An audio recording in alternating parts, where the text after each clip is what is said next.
Video शुरू करने से पहले चैनल को सब्सक्राइब करना न भूलें और हाँ, बेल आइकन भी प्रेस करें।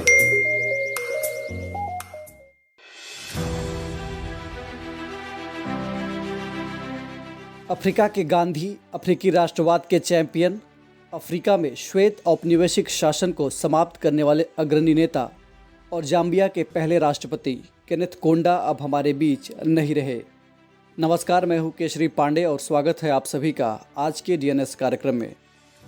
डीएनएस में आज हम आपको दिवंगत नेता केनेथ कोंडा के बारे में बताएंगे और साथ ही समझेंगे उनके जीवन से जुड़े कुछ अन्य महत्वपूर्ण पहलुओं को भी।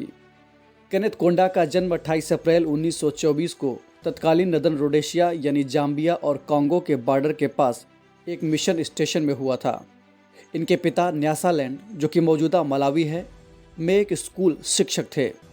इनकी मां औपनिवेशिक जाम्बिया में पढ़ाने वाली पहली अफ्रीकी महिला थी। इनके पिता की मृत्यु कम उम्र में ही हो गई थी, लेकिन शिक्षा प्राप्त करने की जिज्ञासा ने उन्हें इस कठिन परिस्थिति का सामना करने की हिम्मत दी और वे बाद में एक शिक्षक बन गए। 1950 के दशक में कोंडा राजनीति में प्रवेश किए। इस समय रोडेशिया यूके का एक उपनिवेश था। राजनीतिक सक्रियता के कारण कोंडा को 1955 से 1959 तक जेल में बंद रहना पड़ा। जेल से बाहर आने के बाद वे यूनाइटेड नेशनल इंडिपेंडेंस पार्टी के अध्यक्ष चुने गए। इसके बाद औपनिवेशिक सत्ता से देश को आज़ाद कराने के लिए इन्होंने अपने संघर्ष को और तेज कर दिया। 24 अक्टूबर 1964 को नदन रोडेशिया स्वतंत्र हो गया। इसी साल यहाँ पहला आम चुनाव हुआ जिसमें जीत हासिल करते हुए वे देश के पहले राष्ट्रपति बने और अपने देश का नाम रखा जाम्बिया।